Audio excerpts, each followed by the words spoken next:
Hello friends, स्वागत है आपका अपने YouTube channel learning with earning के प्लेटफॉर्म पर। साथियों, हमारी सी लैंग्वेज की आज की हमारी ये 5th क्लास है और आज हम पढ़ने वाले हैं सी प्रोग्राम में कि जो हम प्रोग्राम बनाया है उसको कंपाइल किस तरीके से किया जाता है। यानी कि कंपाइल करना ही नहीं कि कंपाइलर किस तरीके से उसको कंपाइल करता है, क्या क्या प्रोसेस होता है। यहां से इंटरव्यू में भी काफी क्वेश्चन पूछे जाते हैं और आपके जो एग्जाम होते हैं एग्जाम में भी काफी सारे क्वेश्चन यहां से पूछे जाते हैं, चाहे वो आपका बीटेक का हो, बीसीए का हो, किसी का भी एग्जाम हो, यहां से काफी सारे क्वेश्चंस पूछे जाते हैं। तो आज की जो क्लास है बहुत ही इंपॉर्टेंट है, बहुत ध्यान से देखिएगा। एक एक चीज को मैं पॉइंट टू पॉइंट एक्सप्लेन करने वाला हूं कि सी प्रोग्राम का जो कंपाइलेशन किस तरीके से किया जाता है। तो चलिए साथियों शुरू करते हैं आज की वीडियो।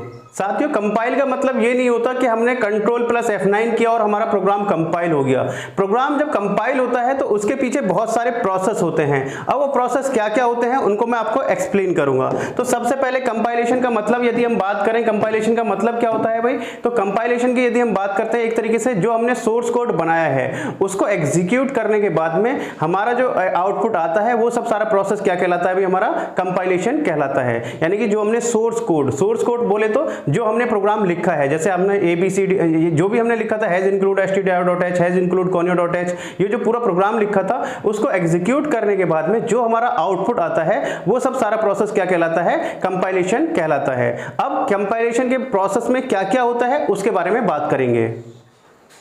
तो साथियों सबसे पहले हम देख लेते हैं कुछ यहाँ पर कंपाइलेशन का जो हमारा प्रोसेस है वो किस तरीके से होता है। यानी कि जो हमारा ये सोर्स कोड है, ये जो हमारा सोर्स कोड लिखा हुआ है, इसको कंपाइल होने के बाद में पहले हमारा क्या आता है भाई, असेंबलरी कोड आता है। असेंबलरी कोड, इसी को हम बोलते हैं बाइनरी लैंग्वेज, इसी को हम बोलते हैं मशीन लैंग्वेज। कोई भी आपकी इलेक्ट्रॉनिक डिवाइस है वो सिर्फ और सिर्फ किसकी भाषा समझती है, सिर्फ समझती है मशीन लैंग्वेज। मशीन लैंग्वेज बोले तो आपका बाइनरी लैंग्वेज, बाइनरी बोले तो 0 और 1 की फॉर्मेट में। तो साथियों अभी हम आगे बाद में बात करेंगे। अब बात करते हैं हम इसका पूरा प्रोसेस किस तरीके से रहता है, जो हमारा सी प्रोग्राम है वो एग्जीक्यूट जो होता है वो किस तरीके से होता है। तो सबसे पहला जो हमारा होता है भाई वो हमारा सोर्स कोड होता है। सोर्स कोड बोले तो जो हमने प्रोग्राम लिखा है, यानी कि जो आपका प्रोग्राम है ये आपका हो गया यहाँ पे प्रोग्राम जो हमने बनाया था प्रोग्राम। अब उस प्रोग्राम के साथ साथ जैसे मैंने आपको बताया था कल प्री प्रोसेसर आपको जो प्रीवियस क्लास है उसमें मैंने आपको बताया था प्री प्रोसेसर। यदि आपने नहीं देखी है तो जाके प्रीवियस क्लास देख लीजिए तो थोड़ा आपको आसानी होगी समझने में। प्री प्रोसेसर यानी कि जो हैज लगा के जो हमने फाइल बनी हुई थी या हैज इंक्लूड conio.h लिखते हैं तो फाइल जो रहती है कहाँ रहती है भाई, हमारी इंक्लूड फोल्डर के अंदर रहती है, जैसे मैंने आपको बताया था। तो अब उस फाइल को क्या करता है हमारा सोर्स कोड और जो प्री प्रोसेसर डायरेक्टरी है उसको एक साथ असेंबलर करने के बाद में क्या करता है भाई, कंपाइलर की बात आती है। कंपाइलर क्या होता है भाई, हमारा एक तरीके से चेक करने वाला टीचर मान लीजिए आपको। जैसे हमने कोई कोड लिखा तो उसको चेक भी तो कोई करेगा कि भाई हमारी कहीं पर एरर है या नहीं है। तो कंपाइलर एक तरीके से क्या होता है, टीचर, यानी कि चेक कर रहा है कोई आपकी एरर या कोई वार्निंग तो नहीं है आपके प्रोग्राम में। कंपाइलर कंपाइल करने के बाद में जब हमारा कंपाइल हो जाता है प्रोग्राम, उसके बाद में जब कंपाइलर फिर कंपाइल करने के बाद में यदि आपकी कोई एरर या वार्निंग नहीं है किसी भी टाइप की तो फिर ये आगे भेज देता है कोड को कि भाई अब इसमें किसी भी टाइप की कोई भी एरर या आपकी वार्निंग नहीं है, अब इस प्रोग्राम को कंपाइल यानी कि रन किया जा सकता है। तो इसके बाद में इसको किसको कोड को भेज देता है, ये असेंबलर को भेज देता है। किसको भेज देता है, उस कोड को असेंबलर को भेज देता है। अब असेंबलर उस कोड को जब आपका चेक हो चुका है उसमें किसी भी टाइप की कोई एरर नहीं है तो उसको आपको क्या करता है, वो रन कर देता है। यानी कि क्या कर देता है, उसको रन कर देता है। रन करने के बाद में जब असेंबलर उसको रन करता है प्रोग्राम को तो वो क्या बनाता है भाई, ऑब्जेक्ट कोड बनाता है, या हम ऑब्जेक्ट फाइल भी बोल सकते हैं। क्या बनाता है वो, ऑब्जेक्ट कोड या ऑब्जेक्ट फाइल बनाता है। जिसके बाद में फिर लिंकर क्या करता है, जो ऑब्जेक्ट फाइल हमारी बनती है, ऑब्जेक्ट फाइल बनती है, .lab बनती है, LAB लैब फाइल बनती है, .bang के बैंक फाइल बनती है, तो और भी 2-3 फाइल बनती हैं आपकी। तो लिंकर क्या करेगा भाई, फिर आपका इन सब फाइलों को ऐड करने के बाद में फिर क्या बनाएगा, वो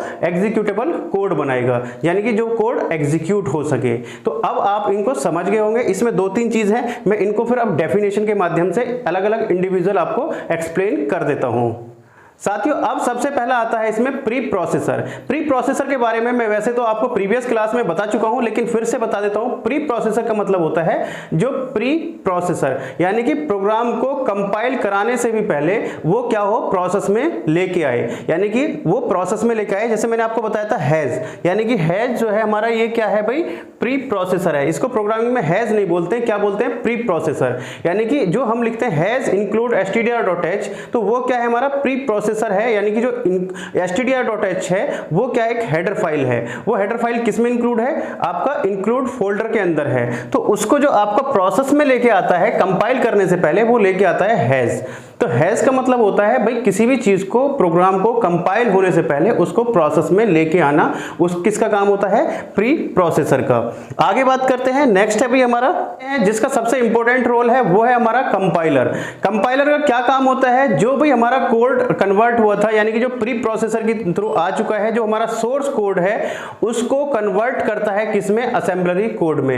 यानी कि यदि आपकी कोई भी एरर नहीं है, आपका प्रोग्राम सही है, उसको चेक करने के बाद में फिर कोड को किस में कन्वर्ट करेगा, ये असेंबलरी कोड में। असेंबलरी कोड मैंने आपको बता दिया क्या है भाई, 0 एंड 1 यानी कि जो मशीन लैंग्वेज का कोड है। क्योंकि जो हमारी कंप्यूटर है, लैपटॉप है, यानी कि जितनी भी इलेक्ट्रॉनिक डिवाइस हैं वो सिर्फ और सिर्फ एक ही लैंग्वेज समझती हैं, वो समझती हैं असेंबलरी लैंग्वेज, या बोले तो बाइनरी लैंग्वेज, या बोले तो मशीन लैंग्वेज। तो ये किसको, उस कोड को जो हमारा सोर्स कोड है प्री प्रोसेसर डायरेक्टरी के साथ में किस में कन्वर्ट करता है भाई, हमारा असेंबलरी कोड में। तो कंपाइलर का मतलब आपको समझ में आ गया होगा, यदि प्रोग्राम सही है, चेक करने के बाद में ठीक है आपका प्रोग्राम, तो उसको किस में कन्वर्ट कर देता है, आपका असेंबलरी कोड में। तो आप ये देख सकते हैं। इससे आगे नेक्स्ट हम बढ़ते हैं भाई, जो नेक्स्ट है हमारा असेंबलर। असेंबलर भी हमारा एक मेन पार्ट है, इसके बारे में बात करते हैं। साथियों असेंबलर की बात करें तो असेंबलर से आपके इंटरव्यू में भी काफी बार क्वेश्चन पूछे जाते हैं, तो असेंबलर को ध्यान से समझिएगा। और साथियों यदि आपको क्लास अच्छी लगती है तो अपने दोस्तों में शेयर करना मत भूलिएगा, क्योंकि जिससे कि ज्यादा से ज्यादा स्टूडेंट इसका फायदा उठा सके। मैं बिल्कुल आपका बेसिक कंसेप्ट से लेके और एडवांस लेवल तक आपको कराने वाला हूं, प्रोजेक्ट तक आपको मैं बनवाने वाला हूं। बिल्कुल एक एक चीज, कोई भी चीज आपकी छूटने वाली है नहीं, तो पूरी डिटेल में आपको एक्सप्लेन करूंगा।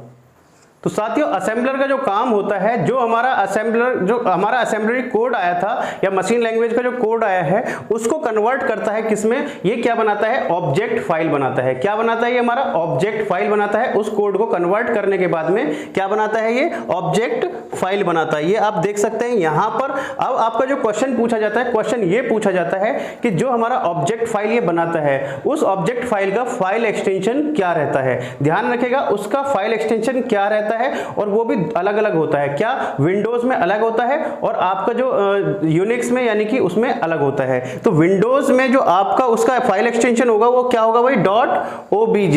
क्या होगा, .obj। और इसके बाद में जो विंडोज में रहता है फाइल एक्सटेंशन वो क्या रहेगा, .o। सिर्फ क्या रहेगा भाई, .o। तो ये किस में रहता है भी, हमारा जो यूनिक्स ऑपरेटिंग सिस्टम है। तो यूनिक्स ऑपरेटिंग सिस्टम में जो फाइल एक्सटेंशन है असेंबलर का वो क्या रहता है, .o। काफी बार इंटरव्यू में पूछा गया है, ध्यान रखना। फाइल का नाम क्या रहेगा, ये चीज भी आप पूछ सकते थे। फाइल का नाम जो रहेगा वो रहेगा बिल्कुल सेम, यानी कि जैसे सपोज दैट आपका जो सोर्स कोड है, आपने किसी प्रोग्राम को जो सेव किया हुआ है वो नाम सेव किया हुआ है abc.c के नाम से। सी क्या है, फाइल एक्सटेंशन है, सी का प्रोग्राम है तो हमने इसलिए सी लगाया है। अब जो हमारा ऑब्जेक्ट बनेगी, ऑब्जेक्ट फाइल जो बनाएगा असेंबलर, वो किसके नाम से बनाएगा, abc.obj। तो याद रखिएगा फाइल का नाम क्या रहेगा, सेम रहेगा, फाइल का नाम चेंज नहीं होगा। तो आई होप आपको ये असेंबलर भी समझ में आ गया होगा। ये क्या करता है, मेन काम क्या होता है, जो हमारा असेंबलर कोड आया उसको कन्वर्ट करने के बाद में ऑब्जेक्ट फाइल क्रिएट करता है। अब इससे आगे मोस्ट इंपोर्टेंट वो क्या है हमारा, वो है लिंकर। तो साथियों लिंकर, अब लिंकर के बारे में बात करते हैं, लेकिन उससे पहले आप मुझे कमेंट करके बता दीजिएगा कि आपको क्लास कैसी लगती है, क्योंकि आपकी तरफ से मेरे लिए मोटिवेशन यही होता है कि आप कितना वीडियो को लाइक कर रहे हैं, आप कितना कमेंट कर रहे हैं। तो साथियों बात करते हैं लिंकर के बारे में। लिंकर बहुत ही इंपॉर्टेंट पार्ट है हमारा कंपाइलेशन का। तो लिंकर की यदि हम बात करें तो लिंकर का जो मेन काम होता है वो क्या काम होता है, जो हमारी ऑब्जेक्ट फाइल है, ऑब्जेक्ट फाइल के साथ साथ हमारी और भी फाइल बनती है, .lab लाइब्रेरी फाइल बनती है, .bank फाइल हमारी बनती है। उन सबको एक साथ इकट्ठा करने के बाद में क्या बनाता है लिंकर, हमारा एग्जीक्यूटेबल फाइल बनाता है, यानी कि जो हमारी फाइल रन होती है जिससे हमारा आउटपुट आता है। तो लिंकर का मतलब आप समझ गए होंगे क्या करता है, ये ऑब्जेक्ट फाइल को और जो और बाकी फाइल बनती है उन सबको एक साथ इकट्ठा करने के बाद में क्या बनाता है, ये एग्जीक्यूटेबल फाइल बनाता है, यानी कि जो हमारी रन होती है जिसको हम बोलते हैं .exe के नाम से फाइल एक्सटेंशन एक्सटेंशन क्या होता है, .exe होता है। तो ये भी याद रखिएगा, ये भी क्वेश्चन पूछा जाता है कि आपका इंटरव्यू में कि इसका फाइल एक्सटेंशन क्या होता है। तो विंडोज में जो होता है इसका फाइल एक्सटेंशन वो होता है .exe। क्या होता है विंडोज में इसका फाइल एक्सटेंशन, .exe। और जो आपका यूनिक्स में आपका इसका एक्सटेंशन होता है, फाइल एक्सटेंशन, वो होता है .out। क्या होता है, .out।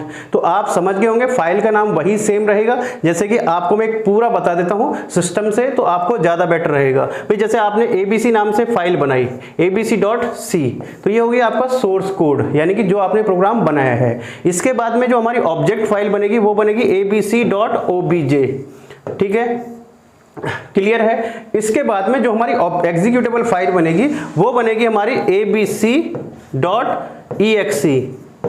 तो ये पूरा प्रोसेस रहता है इस तरीके से। फाइल का नाम क्या है भाई, सब जगह सेम है। क्या है, फाइल का नाम वही सेम रहेगा, लेकिन बस एक्सटेंशन चेंज होंगे। अब आपके क्या रहेंगे, एक्सटेंशन चेंज होंगे।